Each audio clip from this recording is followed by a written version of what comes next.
As the last beams of my lakeside cabin splashed into the water, I remained stuck, in awe of the smug smile spreading across the heavily made-up face of our HOA president, Vanessa Caldwell. Her loyal cohorts clapped as if they'd just won a war. They believed they'd put me in the ground.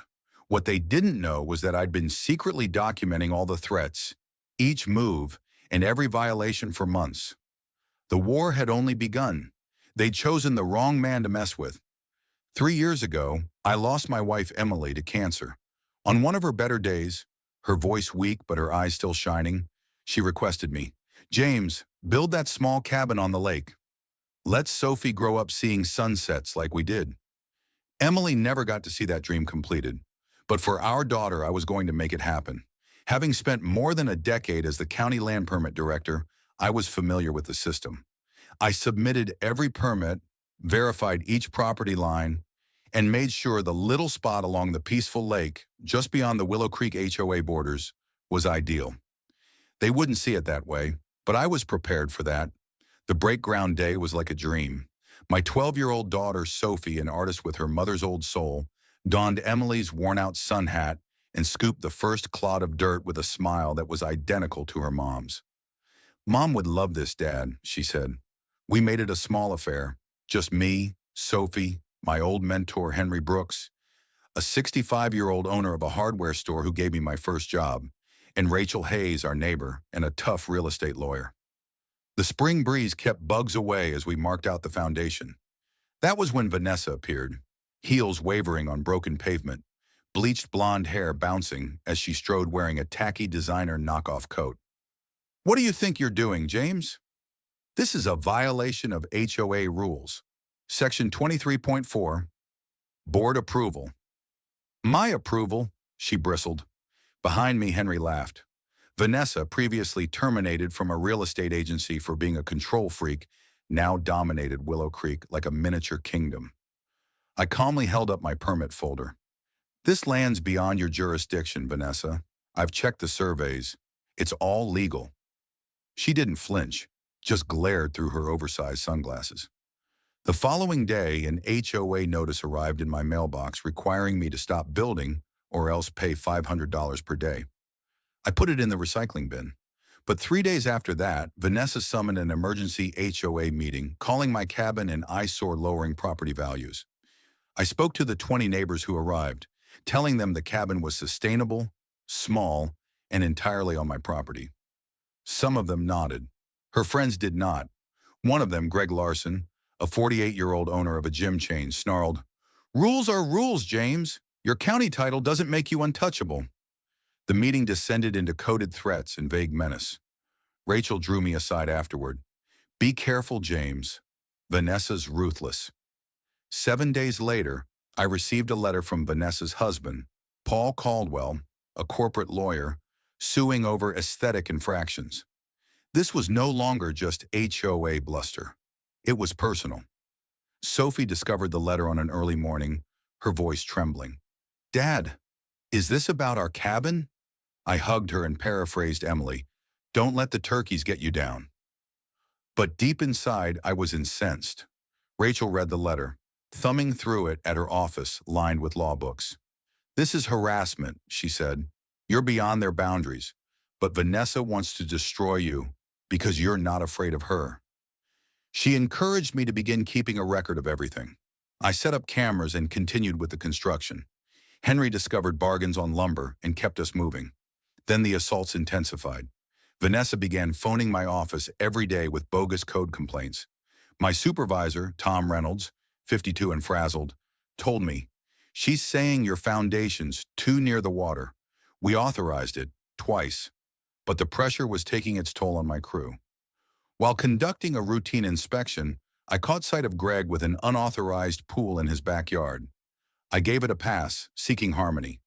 That hope ended quickly. Sophie called one afternoon in a state of panic.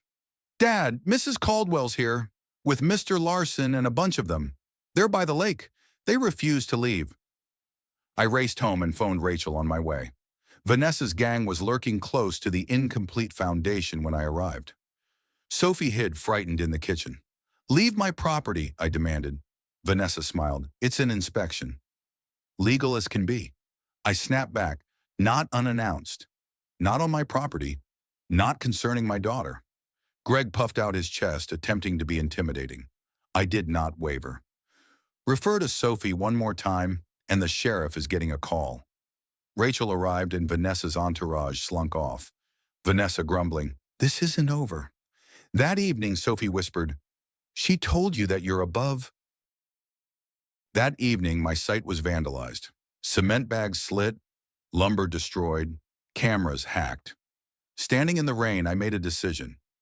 No more nice guy. Henry brought me military-grade cameras. "Emily deserves this," he said, declining payment.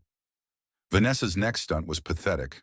A protest outside the build, signs regarding property values. I paid her no mind. She complained officially to the county. Tom pulled me in, fretting. "Commissioner Harris wants a permit review. He golfs with Paul Caldwell." Rachel dropped a bombshell. In 2018, the HOA illegally expanded its borders without homeowner votes, making their claim on my land fraudulent. With the cabin 60% complete, I entered a strained county meeting.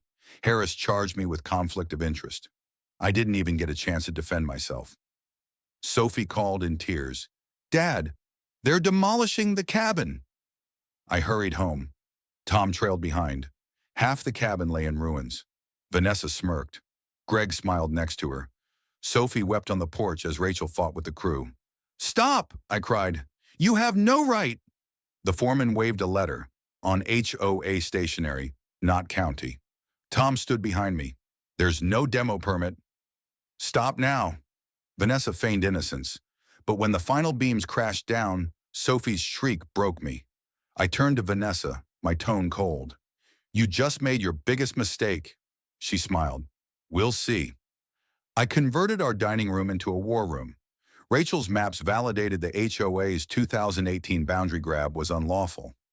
I uncovered records, Greg's pool, Vanessa's unauthorized gym. Rachel discovered tales from former members of financial exploitation and staged research trips.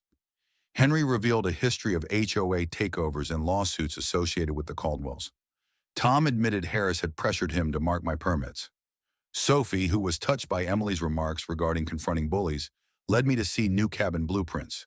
"We'll build back stronger." I nodded. But first, we deal with Vanessa. I filed inspection reports on Greg's pool and 5 other HOA loyalists, infractions totaling $20,000 in fines.